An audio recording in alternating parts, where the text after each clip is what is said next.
Greetings to all dear students. Today is our first class of English in the session 2020 and 2021. I am fit and fine here and hope you all will be doing great at your home. As you look up beautiful picture of a grandmother with her grandson on the screen, this picture refers to the first story of Hornbill book of class 11th CBSE. The name of the story is The Portrait of a Lady, written by Khushwant Singh. This story talks about the real life experience of Khushwant Singh and the relationship of him with his grandmother. Before reading the story, let's know about the author briefly. About the author, Khushwant Singh. Khushwant Singh was one of the greatest writers of modern India. Khushwant Singh एक बहुत ही महान writer हैं इस modern India में. He was born on 2 फरवरी 1915 इन हदाली, पंजाब इन पाकिस्तान. इनका जन्म 2 फरवरी 1915 में हदाली में हुआ था, जो कि पंजाब स्टेट में आता था, but now after division it is in Pakistan. He was a prolific writer and a versatile genius. ये एक बहुत ही इंटेलेक्चुअली प्रोडक्टिव एक ऑथर हैं और बहुत ही वर्सेटाइल जीनियस हैं, जो कि नेक्स्ट लाइन में बताया जा रहा है. He was a novelist, journalist, lawyer and a politician. ये जो है नॉवलिस्ट थे, एक जर्नलिस्ट थे, लॉयर भी थे और पॉलिटिशियन भी थे. He was brought up in Delhi. इनका पालन पोषण दिल्ली में हुआ. He went to saint Stephen's college Delhi and King's college. ये सेंट स्टीफेंस कॉलेज में इन्होंने पढ़ाई की और दिल्ली में and King's college in London, और लंदन में किंग्स कॉलेज में इन्होंने अपनी स्टडी पूरी की. He was known for his transcendent views on secularism. और ये सेकुलरिज्म पे, धर्मनिरपेक्षता पर बहुत सारे ट्रेंचेंट मीन्स बहुत सारे ये कमेंट करते थे, ये सरकाज़म करते थे, एक व्यंग ये लिखा करते थे. He is appreciated for his sense of humour and sarcasm. और इनको इनके सेंस ऑफ ह्यूमर पर, जो एक बहुत ही हास्यप्रद इनका लेख रहता था और बहुत ही व्यंग्यात्मक जो इनका लेख रहता था, उसके लिए इनको अप्रिशिएट भी किया जाता था.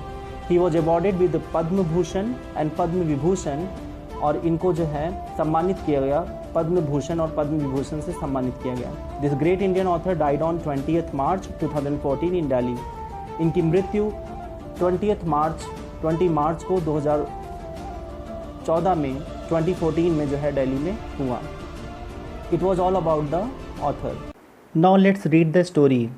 Before reading the story, let's discuss the title. As the title is The Portrait of a Lady, so in this story, the author will try verbally to create an image of his grandmother in the mind of readers. Portrait, the word mean to draw an image. जैसे कि story का नाम है the portrait of a lady. Portrait word का मतलब होता है to draw an image, एक इमेज को ड्रॉ करना. इसीलिए जो इस स्टोरी के ऑथर हैं, उन्होंने ये कोशिश की है कि वो वर्बली, वर्ड के थ्रू जितने भी रीडर्स हैं वो अपने ग्रैंडमदर के बारे में बता सकें रीडर्स को, कि उनकी ग्रैंडमदर कैसी दिखती हैं और उनका रिलेशन कैसा है ऑथर के साथ में, उसके बारे में इस स्टोरी में बताते हैं. In the beginning of the story some expressions are given which are used in the context of the story. The first expression is given here. The thought was almost revolting.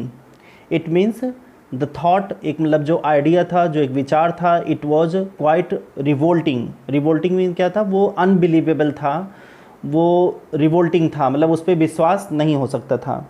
The second is an expanse of pure white serenity. This expression is used for the grandmother. ये grandmother के लिए use हुआ है.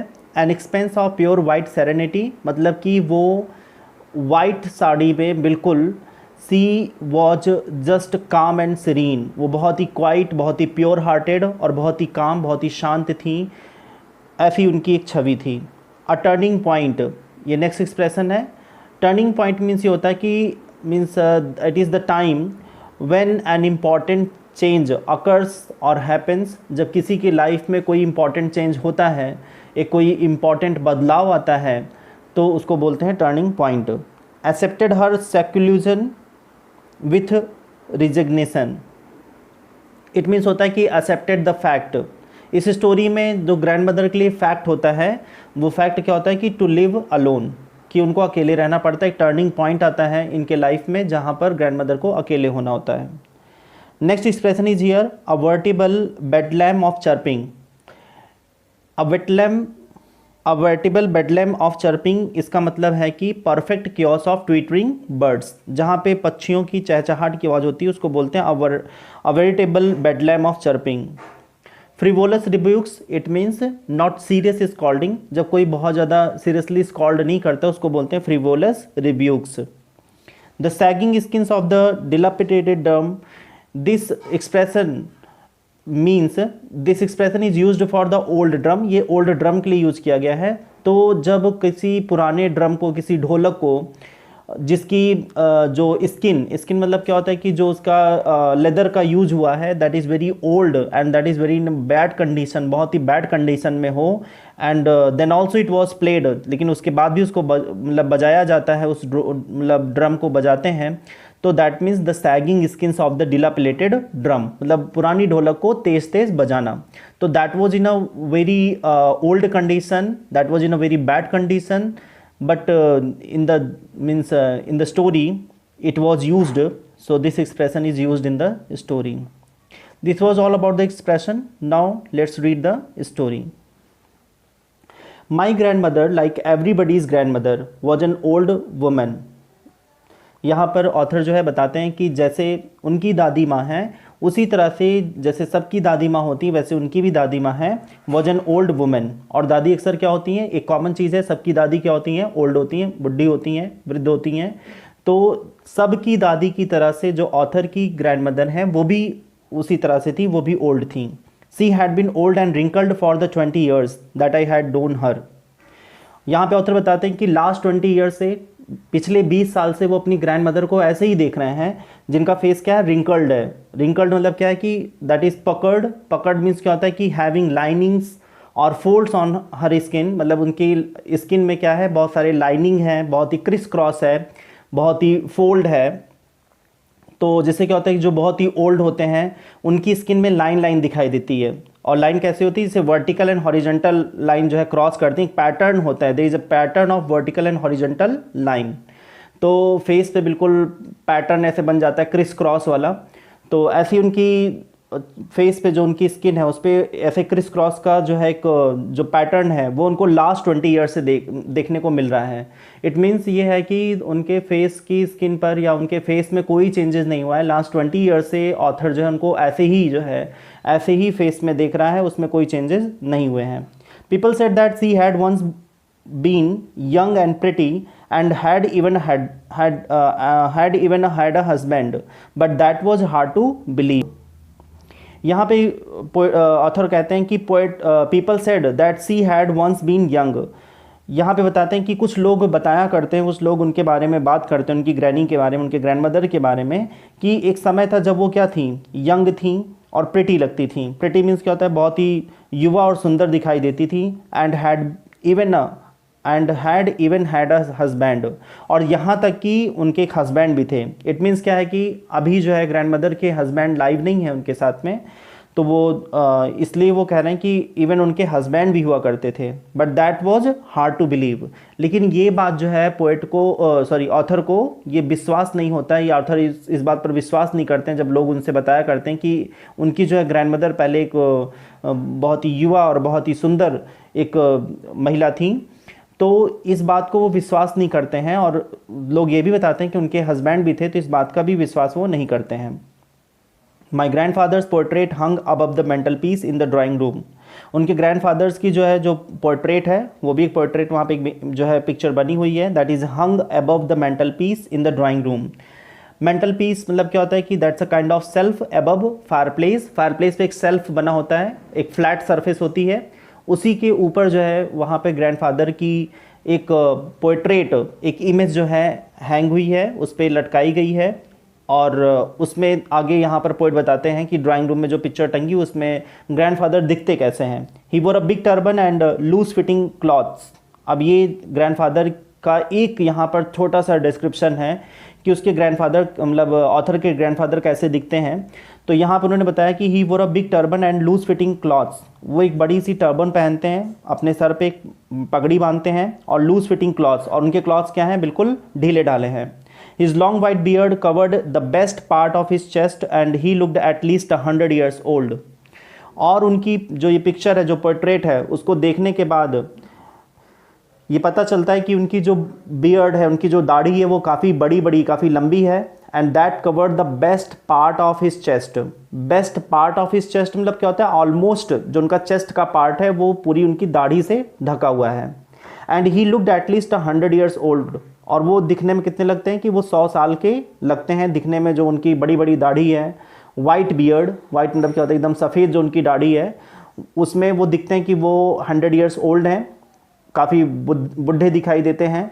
He did not look the sort of person who would have a wife और a children, और वो इतने बुढ़े दिखाई देते हैं कि ऐसा लगता है कि वो उनके तो कोई वाइफ नहीं होगी, मतलब इतने बुढ़े हो चुके हैं, उनकी कोई वाइफ नहीं होगी, उनके बच्चे भी नहीं होंगे, है ना, अ वाइफ और चिल्ड्रन, कि उनके पास जो है बच्चे नहीं होंगे। He looked as if he could only have lots and lots of grand children.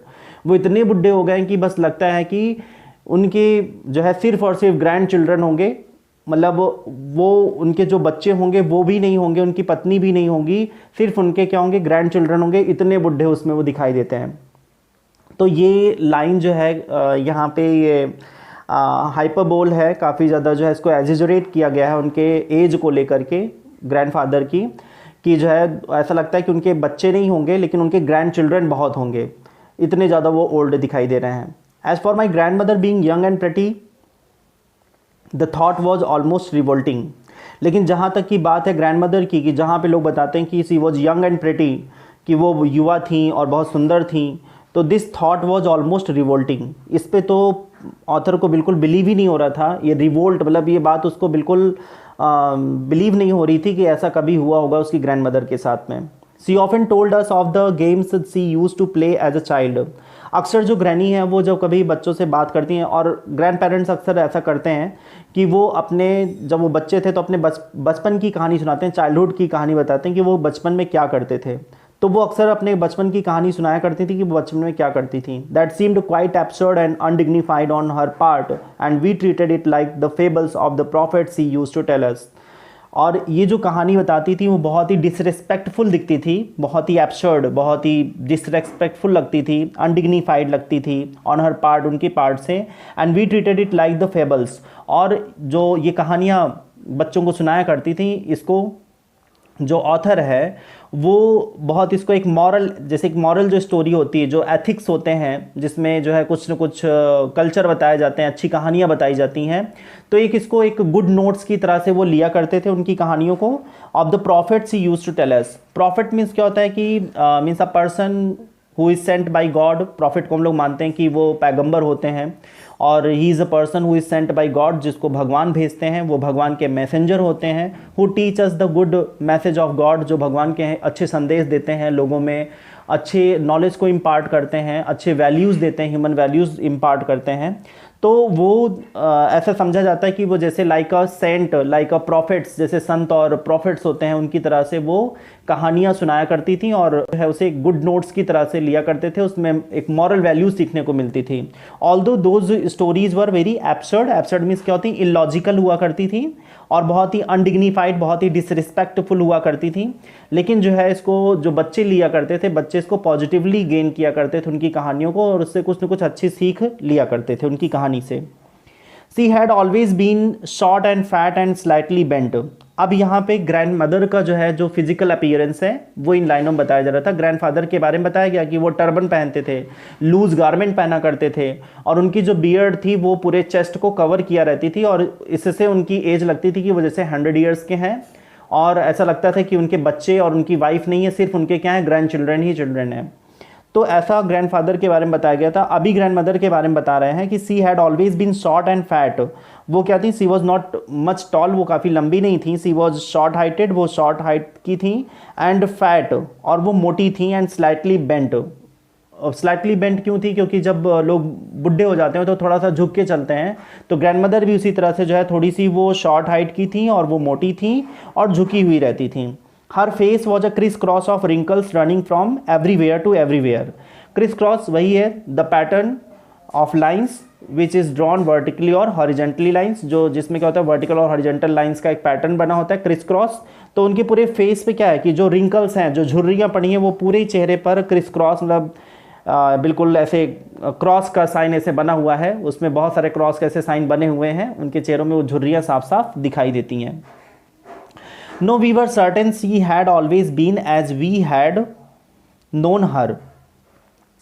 और नो, और यहाँ पे क्या है कि इस बात को वो नहीं मानते, जो लोग बताते हैं उस बात को ऑथर बिल्कुल ही एक्सेप्ट नहीं करते हैं। वो कहते हैं वी वर सर्टेन, ये एकदम बिल्कुल निश्चित है कि she had always been as we had known her, कि जो ग्रैंडमदर हैं वो ऐसी ही हमेशा रही होंगी जैसे कि अभी वो दिखाई देती हैं, क्योंकि पिछले 20 साल से उनमें कोई चेंजेस नहीं हो, कोई बदलाव नहीं हुआ है, तो वो ऐसी ही रही होंगी। Old, so terribly old that she could not have grown older. अब वो इतनी बुढ़ी हो गई, इतनी वृद्ध हो चुकी हैं कि that she could not have grown older, कि अब इससे ज़्यादा वो बुढ़ी हो ही नहीं सकती हैं। मतलब सी इज़ एट हर मैक्सिमम, वो एकदम अपने मैक्सिमम लिमिट पे हैं, मतलब वो काफ़ी ज़्यादा वृद्ध हो चुकी हैं, अब इससे ज़्यादा वृद्ध नहीं हो सकती, और लास्ट 20 ईयर से वो वैसी ही हैं। And had stayed at the same age for 20 years, और एकदम पिछले 20 सालों से वो एकदम ऐसी ही हैं, उनमें कोई चेंजेस नहीं हुए हैं। She could never have been pretty, वो कभी भी प्रिटी नहीं है, but she was always beautiful. आप देखिए, आपने पढ़ा होगा कि प्रिटी और ब्यूटीफुल दोनों सिमिलर वर्ड्स हैं, लेकिन यहाँ पे क्या है, डिफरेंस है। Pretty word is used for the outer appearance, ये आउटर अपीयरेंस के लिए यूज़ किया गया है कि कैसे कोई दिखता है, how does a person look, कैसे एक पर्सन दिखाई देता है। So that's a outer beauty, वो एक आउटर ब्यूटी है। और यहाँ पे जो ब्यूटीफुल यूज़ किया गया है, beautiful is used for the internal beauty. Internal in the sense कि जैसे कोई थॉट अपने थॉट से बहुत अच्छा हो, और उसका जो नेचर है, उसका जो व्यक्तित्व है वो बहुत अच्छा हो, तो उसको बोल सकते हैं कि इंटरनल ब्यूटी। तो जो उनकी इंटरनल ब्यूटी थी उससे वो अच्छी थी, मतलब इट मीन्स क्या था कि she was not pretty in outer appearance, she was not beautiful, वो बहुत अच्छी नहीं थी, बट इंटेलेक्चुअली मीन्स क्या होता है, इंटरनल जो उनका एक हार्ट और उनका जो हार्ट था, उनके जो थॉट्स थे वो काफ़ी अच्छे थे, उससे वो काफ़ी सुंदर थी, काफ़ी अच्छी थी। She hobbled about the house in spotless white, with one hand resting on her waist to balance her stoop and the other telling the beats of her rosary. She hobbled means क्या होता है कि she walked with difficulty, क्योंकि जब old लोग जो होते हैं, जब वो बहुत ही डिफ़िकल्टी से वॉक करते हैं, because their skins are quite stiffed, उनकी स्किन बहुत स्टिफ हो जाती है, काफ़ी लूज हो जाती है, जो एक बॉडी का फ्रेम होता है वो काफ़ी मतलब हार्ड और नहीं होता है, तो इस तरह से वो जो है उनको काफ़ी मेहनत करनी होती है चलने के लिए। तो सी वॉकड विद वेरी डिफ़िकल्टी, बहुत ही डिफ़िकल्टी से वो वॉक करती थी। About the house in spotless white, और पूरे घर में, अबाउट द हाउस मीन्स क्या होता है, अराउंड द हाउस, पूरे घर में जो है वो वॉक करती थी इन स्पॉटलेस वाइट मीन्स क्या होता है, जो वो कपड़ा पहनती थी उसमें कोई भी दाग धब्बे नहीं होते थे, वो एकदम प्योर वाइट हुआ करता था। स्पॉटलेस वाइट, वो उसमें कोई भी जो है दाग धब्बे नहीं होते थे, एकदम प्योर वाइट, अच्छे एकदम साफ सुथरे कपड़े में वो घर में घूमती रहती थी। With one hand resting on her waist, जहाँ पर उनका एक हाथ उनके कमर पे होता था। टू बैलेंस हर स्टूप, जिसमें वो अपने बेंट मीन्स क्या होता है, जो वो झुकी रहती थी, स्टूप मीन्स क्या होता है, बेंट, झुकी हुई रहती थी, तो उससे जो उनका झुकाव रहता था, उस मतलब अपने वेस्ट, अपने कमर पे ऐसे उस झुकाव पे अपने कमर पे हाथ रख लेती थी। और दूसरा जो उनका हाथ रहता था वो क्या होता था, रोजरी बीड्स। रोजरी क्या होता है कि that's a strings of beads, वो एक मोती की माला होती है। अक्सर जो ओल्ड पीपल होते हैं वो क्या करते हैं कि उस ओल्ड जो बीड्स होती है, रोजरी जो बीड्स होती है, रोजरी बीड्स को ऐसे घुमाते रहते हैं फिंगर से, और उसमें कोई ना कोई मंत्र चैंट करते रहते हैं, कुछ ना कुछ जाप करते रहते हैं। तो इस तरह से जो है वो जो ओल्ड ग्रैंड मदर हैं वो अपने एक हैंड को जो है अपने वेस्ट पर, अपने कमर पे रख करके चलती हैं, और दूसरे हाथ से वो जो है माला को फेरती रहती हैं, मंत्र पढ़ती रहती हैं और माला को फेरती रहती हैं। Her silver locks were scattered untidily over her pale puckered face and her lips constantly moved in inaudible prayer. Her silver locks, अब सिल्वर लॉक्स मतलब सिल्वर मीन्स चांदी, लॉक्स मीन्स ताला, तो मतलब चांदी का ताला तो नहीं होगा यहाँ पे। सिल्वर लॉक्स मतलब क्या होता है कि सिल्वर मीन्स होता है कि ग्रे और वाइट आप कह सकते हैं, और लॉक्स मीन्स क्या होता है, हेयर। उनके जो बाल थे उनके जो बाल थे वो एकदम सफ़ेद बिखरे हुए थे, वर स्कैटर्ड अनटाइडली। अनटाइडली मीन्स क्या होता है कि that was not combed, that was not in style, उन्होंने कोई उस बालों को स्टाइल नहीं दी थी, वो उनके फेस पे बिल्कुल बिखरे हुआ रहते थे, मतलब उनके बाल खुले रहते थे। और उनकी जो साड़ी थी वो भी वाइट थी, उनके बाल भी एकदम वाइट थे। तो पूरा जो है वो सर से लेकर के पैर तक बिल्कुल उनका जो एक वो कवर्ड थी, पूरा एकदम वाइट कलर से वो एकदम कवर रहती थी। और उनका जो कपड़ा रहता था बहुत ही साफ सुथरा रहता था, तो इस तरह से वो दिखाई देती थी। तो उनके जो सिल्वर लॉक्स थे, उनके जो बाल थे वो एकदम सफ़ेद थे और उनके पूरे चेहरे पर बिखरे हुआ रहते थे और वो अनटाइडली वो काम नहीं होते थे। ओवर द पेल मीन्स क्या होता है कि बिल्कुल फेडेड, और जिसमें जो है जैसे वृद्ध में जो मतलब बूढ़े हो जाते हैं उनके चेहरों पे क्या होती है, झुर्रियाँ रहती हैं और उनके चेहरे पे पीलापन होता है। तो एकदम कमजोरी से जो है उनके चेहरों पर जो है एक पीलापन था, पकर्ड फेस, और बिल्कुल भी कोई फेस पे एनर्जी नहीं थी, बिल्कुल भी कोई उसमें मतलब एनर्जी नहीं दिखाई दे रही थी फेस पे, वो दैट वाज फेडेड, एकदम फेडेड था।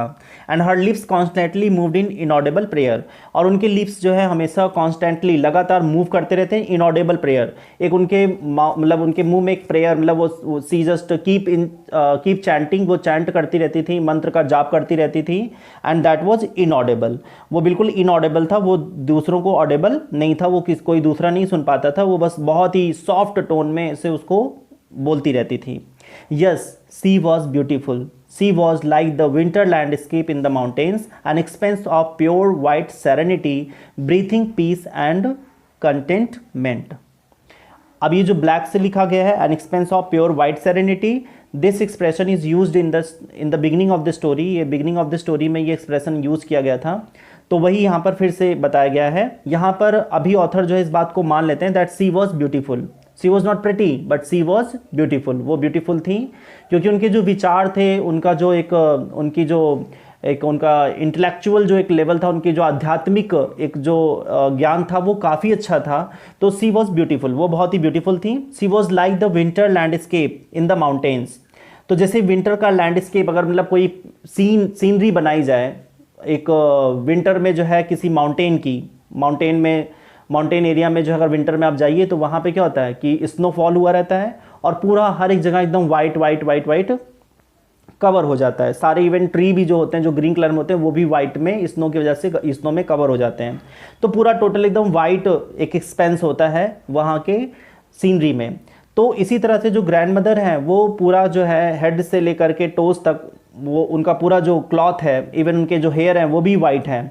तो she was expanse of pure white, उनका भी जो है जो एक उनकी जो पर्सनालिटी है वो क्या थी, पूरी एकदम वाइट, मतलब पूरी एकदम वाइट दिखाई दे रही हैं, with serenity, breathing peace and contentment, जहाँ पे बहुत ही कॉमली, बहुत ही काम होकर के, बहुत ही क्वाइट होकर के, एकदम शांत होकर के, वो एक संतोष में, कंटेंटमेंट्स क्या होता है, सेटिस्फैक्शन, बहुत ही संतोष के साथ में, बहुत ही संतुष्टि के साथ में एकदम शांत होकर के वो घर में रहती हैं, उनको कोई प्रॉब्लम नहीं होती है। She has a very positive attitude towards the life, बहुत ही प्रेस्टीन उनका जो है उनका आइडिया रहता है। सी इज़ वेरी प्योर हार्टेड, बहुत ही प्योर और बहुत ही प्रेस्टीन है वो अपने नेचर को लेकर के, और एकदम संतुष्ट रहती हैं जो भी कुछ उनके पास होता है। तो इस तरह से सी वॉज ब्यूटीफुल, वो सचमुच बहुत ही अच्छी थी बाय द नेचर।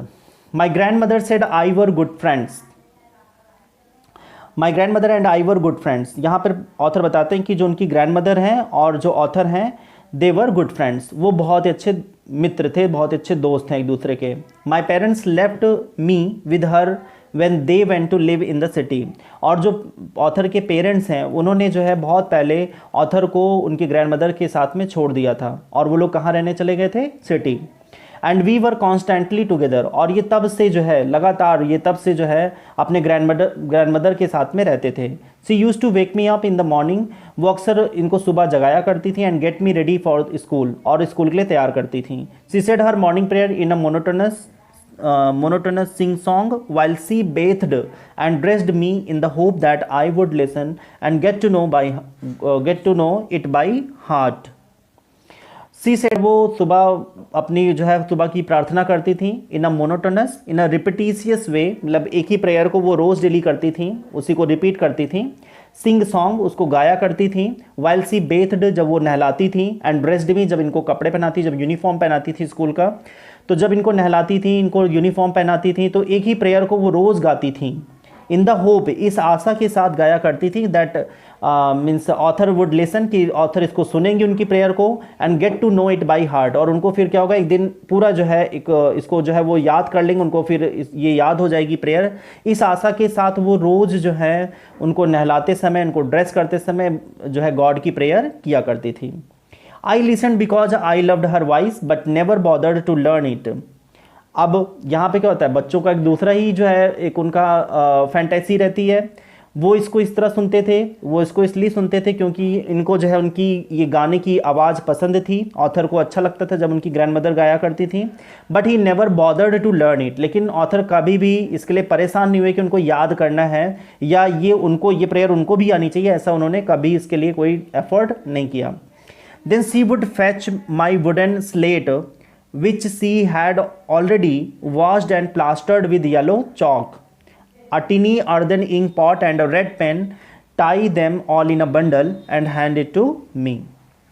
और तब वो क्या करती थी, सी वुड फैच, फैच मीन्स क्या होता है ब्रिंग, तब वो लाया करती थी, वो लाया करती थी माई वुडन स्लेट, इनकी वुडन स्लेट को। स्लेट आपको मालूम है कि एक ये फ्लैट लकड़ी का बना हुआ एक फ्लैट जो है स्ट्रक्चर होता है, जहाँ पर बहुत पहले जो है गांव में जो है जब पढ़ाई हुआ करती थी तो उसको प्लास्टर करते थे, एक जो है बैटरी सेल का यूज़ करके उसको प्लास्टर करते थे और उस पर फिर चॉक से लिखा जाता था, चॉक को जो है लिक्विड फॉर्म में बना करके, और वहाँ पे ग्रास हुआ करती थी, उस ग्रास का जो है वहाँ पे पेन बनाया जाता था और उस पेन से जो है उस इंक को डिप करके उस स्लेट पर लिखा जाता था। तो उनकी ग्रैंडमदर, जिसको गांव में जो है अगर आप लोग अपने ओल्ड पेरेंट्स से पूछेंगे, जो ग्रैंड पेरेंट्स हैं, अगर आप उनसे पूछेंगे तो वो शायद आपको बताएंगे कि उसको हिंदी में तत्थी बोला करते थे। तो वो लकड़ी की तत्थी का यूज़ करते थे और ग्रैंडमदर जो है उसको प्लास्टर करती थी एक ब्लैक पाउडर से, और प्लास्टर करने के बाद फिर येलो चॉक इनको दिया करती थी जिसको ये लेकर स्कूल जाया करते थे। और इनके पास एक अर्दन मीन्स क्या होता है कि मेड ऑफ क्ले, एक मिट्टी का बना हुआ इंक पॉट हुआ करता था, एंड रेड पेन, और इनके पास एक रेड कलर की पेन हुआ करती थी, और इन सब को वो एक बंडल में tie them all in a bundle, और उसको वो क्या करती थी बंडल में टाई कर देती थी, and hand it to me and then she hand over to him. After a breakfast of a thick stale chapati with a little butter and a sugar spread on it, we went to school and then means when he get ready then she gives him a breakfast, वो इनको नाश्ता दिया करती थी, और नाश्ते में क्या होता था, stale chapati, thick stale chapati, एक मोटी जो है रोटी हुआ करती थी, and that was stale. Stale means क्या होता है, it was not longer fresh, वो एकदम फ्रेश नहीं होती कि मॉर्निंग में उसको वो बेक नहीं करती थी, वो शाम की बेक्ड चपाती हुआ करती थी, और उसको वो क्या करती थी, सुबह उस पर वो बटर लगा देती थी और उस पर शुगर स्प्रिंकल कर देती थी, बटर और शुगर, मक्खन और शुगर को लगा करके वो रोल करके ऑथर को दे दिया करती थी, और वही उनका ब्रेकफास्ट हुआ करता था। Then they went to school, तब ऑथर और उनकी ग्रैंडमदर दोनों कहाँ जाते थे, स्कूल। इट मीन्स कि जो है ऑथर को अकेले नहीं जाने देती थी, वो ऑथर के साथ में स्कूल भी जाया करती थी। She carried several stale chapatis with her for the village dogs, और अपने साथ ऐसी और सारी जो है स्टेल चपाती और जो है शाम की बासी रोटियों को लेकर के वो स्कूल जाया करती थी, विद हर, अपने साथ में, फॉर द विलेज डॉग्स। और वो क्या करती थी, उन स्टेल चपातीज़ को किसको देती थी, विलेज डॉग्स को दिया करती थी, जहाँ विलेज डॉग्स जो है उन चपातियों को खाते थे तो उनको वो दिया करती थी। This way she goes to school, इस तरह से वो स्कूल जाती हैं स्टेल चपातीज़ के साथ में। My grandmother always went to school with me because the school was attach to the temple. इनकी जो ग्रैंड मदर थी वो हमेशा जो इनके साथ में स्कूल जाया करती थी, because the school was attached to the temple, क्योंकि जो स्कूल था वो टेम्पल से अटैच्ड था, वो टेम्पल के बिल्कुल it was just next to temple, वो टेम्पल से बिल्कुल जुड़ा हुआ था, टेम्पल के बिल्कुल बगल में था। The priest taught us the alphabet and the morning prayer, और बढ़िया, जो टेम्पल के प्रीस्ट थे, जो पुजारी थे, वही जो है इनके टीचर भी थे, वो इनको अल्फ़ाबेट पढ़ाते थे, वर्ड माला पढ़ाया करते थे, एंड द मॉर्निंग प्रेयर, और इनको मॉर्निंग प्रेयर जो है बताया करते थे। अब अल्फ़ाबेट मीन्स क्या होता है, वर्णमाला। अगर आपसे पूछा जाए कि how many alphabets are in English, so if you are telling that they are 26 alphabets, so your answer is wrong. Answer आपका क्या होगा, रॉन्ग होगा, क्योंकि अल्फ़ाबेट्स 26 नहीं होते हैं। इंग्लिश में अल्फ़ाबेट तो एक होता है, लेटर्स 26 होते हैं। तो ये क्वेश्चन भी गलत है और उसका आंसर भी गलत है। तो अगर आपसे कोई क्वेश्चन करे how many alphabets in English, so you will say there is only one alphabet, क्योंकि अल्फ़ाबेट मीन्स क्या होता है, वर्णमाला। और वर्णमाला में क्या होते हैं, वर्ण होते हैं और अक्षर होते हैं। तो जो वर्ण होते हैं वो वर्ण से मिलकर के बनती है वर्णमाला, क्योंकि माला तभी पूरी होती है जब उसमें सारे वर्ण आ जाते हैं, वो एक पूरा माला का शेप लेता है, तो उसी को बोलते हैं अल्फ़ाबेट। तो यहाँ पे जो है A to Z वो लेटर्स होंगे और अल्फ़ाबेट क्या होगा, पूरा A से Z तक वो एक अल्फ़ाबेट है, वो पूरा कंप्लीट अल्फ़ाबेट होगा और उसमें लेटर्स जो हैं 26 होंगे। तो यहाँ पे क्या है कि वो इनको अल्फ़ाबेट सिखाया करते थे, वो वर्णमाला इनको बताया करते थे एंड द मॉर्निंग प्रेयर, और साथ ही साथ में जो है कुछ स्पिरिचुअल टीचिंग भी दिया करते थे, मॉर्निंग प्रेयर भी सिखाते थे। While the children sat in rows on either side of the veranda singing the alphabet और the prayer in a chorus, my grandmother sat inside reading the scriptures. Scriptures means क्या होता है, हॉली books. तो जब बच्चे जो है उस टेंपल के बगल में जो स्कूल था जहाँ पर बच्चे रोज़ में एक मतलब एक पंक्ति लगा करके वो वरंदा में बैठ करके सिंगिंग करते थे अल्फ़ाबेट को। जैसे क्या होता है, छोटे बच्चों को अल्फ़ाबेट जब सिखाया जाता है तो वो एक रिदमिकल टोन में जो है, एक राइमिंग टोन में जो है वो सिंगिंग करते हैं। तो इस तरह से उनको जो है सिखाया जाता है और वहाँ स्कूल में वो लोग अल्फ़ाबेट रीड करते हैं। और prayer in a chorus, chorus means क्या होता है, ग्रुप में, एक ग्रुप में जो है वो प्रेयर को सिंग करते हैं। और उसी समय जो उनकी ग्रैंड मदर होती हैं, सी सैट इनसाइड, वो मंदिर के अंदर बैठी रहती थी, and she read the scriptures, वो हॉली बुक्स जैसे रामायण, गीता, भगवत, इन सब भगवत गीता को जो है, रामायण और ऐसी कुछ जो है किताबों को, जो रिलीजियस बुक्स हैं उनको वो पढ़ती थी। When we had both finished, जब यहाँ पर जो है स्कूल की स्टडी ओवर हो जाती थी और ग्रैंड मदर जो स्क्रिप्चर्स को रीड कर लिया करती थी, रामायण वो पढ़ा करती थी, रामायण को पढ़ लिया करती थी, जब दोनों का वर्क पूरा हो जाता था, we would walk back together, तब ये लोग वापस वहाँ से चलते थे दोनों। मतलब वो स्क्रिप्चर रीडिंग करती थी और वो अपना स्कूल में जो है अल्फ़ाबेट सीखा करते थे, प्रेयर सीखा करते थे। तो जब दोनों की ये दोनों का वर्क हो जाता था, तब दोनों घर को वापस घर के लिए वापस वो निकलते थे। This time the village dogs would meet us at the temple door, और जैसे ही वो लोग टेम्पल से बाहर निकलते थे तो टेम्पल गेट के पास ही जो है इनको सारे जो विलेज के डॉग्स, जो स्ट्रे डॉग्स थे, वो वहीं बाहर ही मिल जाया करते थे। They followed us to our home, growling and fighting with each other for the chapatis we threw to them. और वो क्या करते थे, वो पीछे पीछे, दे फॉलो, वो चेज किया करते थे, टू आर होम, उनको जो है ग्रैंड मदर को और ऑथर को घर तक जो है उनके पीछे पीछे आया करते थे। ग्राउलिंग, ग्राउलिंग मीन्स क्या होता है कि growling that's a kind of sound made by the dog and it's a means guttural sound, guttural sound होती है जो कि which has a low sound as it is produce in anger. ये क्या होता है कि एंगर में एक मतलब जब क्या होता है कि डॉग लड़ाई लड़ते हैं तो एंगर में क्या होता है कि वो काफ़ी गुस्से में होते हैं और उस एंगर में वो कुछ आवाज़ निकालते हैं, धीमे धीमे भौंकते रहते हैं। तो वो जो मतलब वो एक ग्लटरल साउंड होती है जो कि माउथ से पूरी नहीं होगी, मतलब वो गले में ही वो आवाज़ होती रहती है, उसमें घुर्राते हैं, जिसको हिंदी में बोलते हैं घुर्राना। तो वो घर आते समय जब वो डॉग्स हैं वो पीछा करते थे और घुर्राते रहते थे, फाइट करते थे, क्योंकि कभी भी अगर आपके पास 2, 3, 4 डॉग्स हैं, स्ट्रे डॉग्स हैं और आप उनको कोई चीज़ दे रहे हैं तो वो डॉग्स आपस में फाइट करते हैं और वो घुर्राते हैं। वो बार्किंग नहीं करते हैं लेकिन माउथ के अंदर अंदर वो घुर्राते हैं। तो एक गले में जो आवाज़ होती है उसको बोलते हैं ग्राउलिंग। तो ऐसे घुरघुराते रहते हैं वो और लड़ाई लड़ते हैं। तो जब भी उनको ये चपातीस फेंकी जाती थी तो आपस में वो सारे डॉग्स क्या करते थे, लड़ाई लड़ते थे। When my parents were comfortably settled in the city, जब ऑथर के जो पेरेंट्स थे वो जब सिटी में सेटल्ड हो गए, जब वो वहाँ रहने लगे, they sent for us means they asked to come them to city। तब उन लोगों को जो है उन्होंने सिटी बुलाया, मतलब उनकी ग्रैंड मदर को और ऑथर को जो है जब वो उनके पेरेंट्स सेटल्ड हो गए तब उन दोनों को जो है सिटी बुलाया गया। That was a turning point and it was the means an important moment of their life where their friendship had कम सिल्टेज, जहाँ पे उनकी जो फ्रेंडशिप थी वहाँ पे एक सिल्टेज, एक दरार आया।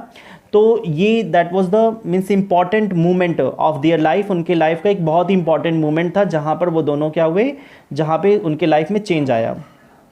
Although we share the same room, हालांकि दोनों एक ही रूम में रहा करते, जब वो सिटी गए तो दोनों एक ही रूम में रहा करते थे।